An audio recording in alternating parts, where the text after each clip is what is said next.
Hello, hello.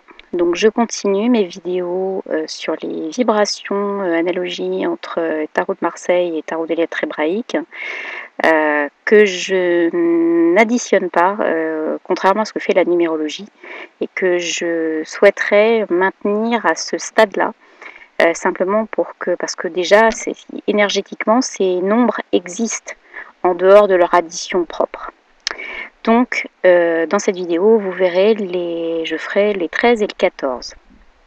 Alors, commençons par le 13. Donc, le chiffre 13, de toute façon, il est connoté dans beaucoup de civilisations, en bien ou en mal. En tout cas, c'est un chiffre de bascule, de point de bascule. Il indique que notre vie peut être épouvantable ou elle peut être merveilleuse, coup de chance ou chose épouvantable. Voilà, on est sur quelque chose qui fait peur, d'accord? Alors, au niveau du tarot des lettres hébraïques, enfin des lettres hébraïques directement, la valeur, elle n'est pas 13, elle est directement 4. Donc, 4 plus 0. Donc là, on est vraiment sur la vibration du 4, plus en indiquant que ce n'est pas la vibration du 4, même si elle résonne, c'est la vibration du 4 à une dimension supérieure qui est indiquée par le 0. Ce 0 donc va de toute façon nous positionner avec des situations différentes, et la preuve en est, c'est que cette lettre même, en fait, elle est symbolique, c'est le symbole de la matrice. Donc elle est, je dirais que bon, là on voit, elle est bleue, elle est donc symbolique de tout ce qui est matriciel. En premier lieu, la lignée maternelle se réincarner implique donc évidemment une lignée qui est de multiples vies, de vie en vie. Aujourd'hui, quand vous tirez une carte comme ça, etc., vous avez ça de présent chez vous, on indique qu'il va falloir se réconcilier avec sa mère, à la fois humaine, mais aussi le concept de la maternité. Voilà. Donc il faut quelque part dans la matrice retrouver sa place, retrouver sa lignée, retrouver le pourquoi on est là. Et donc cette vibration 13, elle nous pousse à mettre en place une espèce de dissolution de ce qui ne va pas par ces eaux matricielles ou de ce qui n'est pas nous.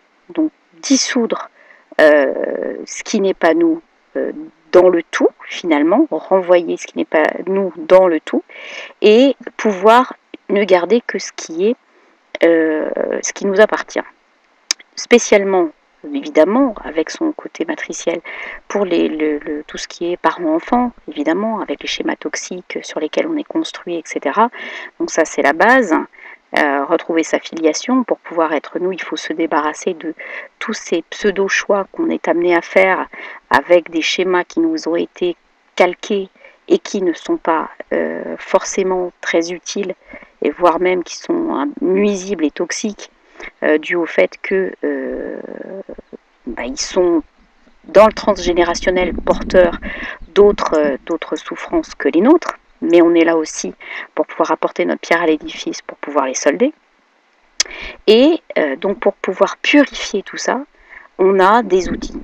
Alors, même c'est aussi l'initiale de Michael, donc l'archange Michael, l'épée de l'univers, celui qui tranche, celui qui va couper les liens, celui qui va aider à combattre nos démons, à combattre ce qui n'est pas nous, etc., doit être vu comme autre chose que nous. Et puis évidemment, c'est aussi l'initiale de Moïse, qui lui est sauvé des eaux, donc sauvé de ces eaux matricielles, donc issu la quintessence de ces eaux matricielles.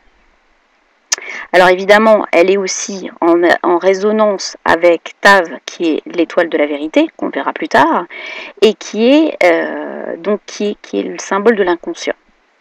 Donc dans cette histoire de matrice, on a bien ces schémas toxiques inconscients avec un fonctionnement qui marche, je dirais, de façon autonome, à l'insu de notre plein gré, comme je dirais.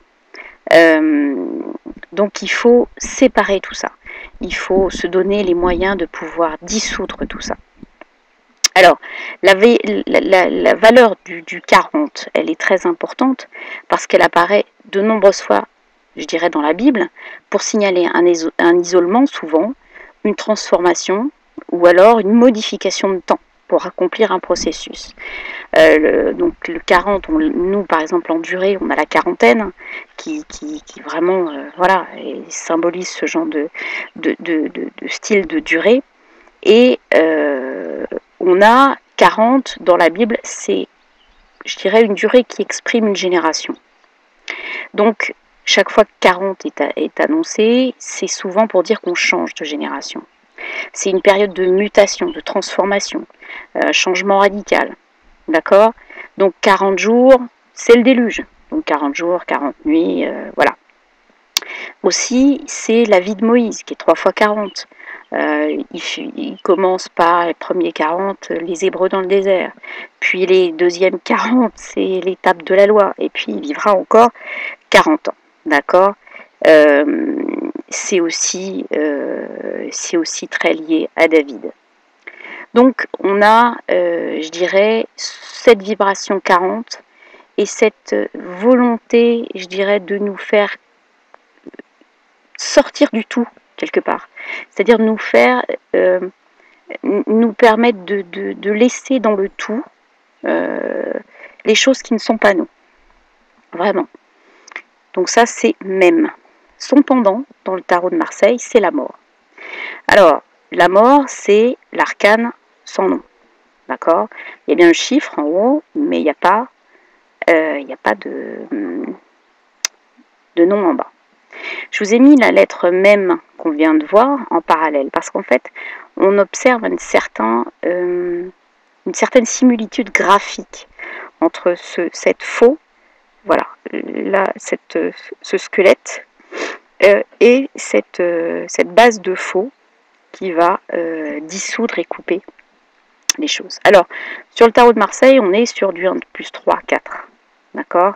Donc, 4, on est sur une carte, je dirais, statique, un peu comme l'empereur, mais il n'y a pas vraiment de résonance entre le 13 et le 4, finalement. Alors la mort, c'est quoi? Elle est représentée donc en tant que, on connaît, hein, grande faucheuse. On voit des têtes, une tête féminine, une tête couronnée masculine, un pied, des mains. Voilà. Et on comprend qu'en fait c'est un point de bascule. D'accord? Donc la mort, c'est toujours un changement radical. C'est pas forcément quelque chose de négatif, hein. C'est juste un changement radical, une dissolution de ce qui se passe au niveau énergétique actuellement, souvent de façon assez abrupte, hein, pour aller vers autre chose. D'accord? La mort, on voit, elle est souriante. On n'est pas sur quelque chose qui ne va pas évoluer. On n'est pas dans la putréfaction, d'accord? Notre âme, elle est complètement éternelle, et en fait, on voit bien que là, on a la mort qui apparaît, les herbes sont jaunes et bleues. Donc on sait très bien que du jaune et du bleu, ça fera du vert. Donc on est vraiment sur les prémices d'une nouvelle croissance, d'accord? On a les mêmes donc facultés de dissolution, de coupure que dans la lettre même. Et toutes ces moissons, des expériences évidemment karmiques qui viennent enrichir notre âme, notre bagage et nous permettre d'aller encore sur autre chose, un autre débat. Alors, la prochaine vibration, c'est la vibration 14. Alors, le 14, on va voir que c'est du côté hébraïque, Noun, et du côté du tarot de Marseille, la tempérance. Alors, toujours pareil, le même principe, les lettres hébraïques, on est sur la résonance du 5 plus 0, donc sur le plan supplémentaire. On a vraiment ici une rencontre, je dirais, avec son double négatif. On est sur quelque chose qui peut basculer. D'accord? On nous dit qu'il faut il faut préférer le discernement. Je dirais que c'est une part de patience quand cette carte apparaît qui est importante. Ça représente aussi le poisson. Mais il faut arriver à passer les épreuves à accepter cette part d'ombre, à être vraiment très honnête, maîtriser dans la durée la force de travail, et ensuite pouvoir laisser rentrer la lumière. Voilà. En fait, c'est une espèce de graine, voilà, qui germe et qu'il faut donc pouvoir entretenir jusqu'à la plante. On a les ressources pour pouvoir mener cette victoire, mais il faut de la persévérance, de la vérité. Et voilà, c'est assez important. Sa valeur 50, c'est toujours au niveau des Hébreux important. Donc on est sur les 50 portes de l'intelligence, on est sur de l'androgynie, c'est l'accomplissement en fait, quand on y arrive, c'est la victoire totale, c'est le renouveau et c'est l'accomplissement. On a toujours cette résonance du 5 avec le et, donc le souffle, et le cap final, donc le 500, voilà, qui vraiment ouvre la perspective. Le 5, c'est évidemment un chiffre dynamique, comme on le sait en numérologie, c'est le chiffre de l'homme, c'est un chiffre qui peut faire accéder toutes les dimensions. Et donc, voilà, on vient à chaque fois avec ce 5 bousculer, c'est le chiffre aussi des excès, mais c'est le chiffre où il faut arriver à, je dirais, se discipliner. D'accord? C'est vraiment le chiffre qui doit apprendre la discipline et la persévérance. Donc, le 5 était contenu dans 2012, le fameux portail. Donc, on est sur vraiment quelque chose qui nous demande de la persévérance, nous demande du travail intérieur et spirituel, nous demande de limiter nos excès, etc. Au niveau de la tempérance, c'est strictement la même chose. En fait, la tempérance, c'est une pause. C'est une... on voit donc cet ange donc avec des grandes ailes, qui transvase une cruche bleue, un liquide d'une cruche bleue dans une cruche rouge. La cruche rouge est du côté bleu et la cruche bleue du côté rouge. La tête est tournée à gauche, ce qui donc indique un délai de réflexion. C'est pas une carte de mouvement, c'est une carte de connaissance, c'est une carte d'équilibre, un espèce d'écoulement serein, équilibré doit être travaillé. D'accord? C'est une carte de passage d'une situation à une autre. On équilibre en fait des énergies en présence. Donc ça demande du temps, ça demande une réconciliation de tous ces liquides qui doivent être mélangés, qui doivent être harmonisés.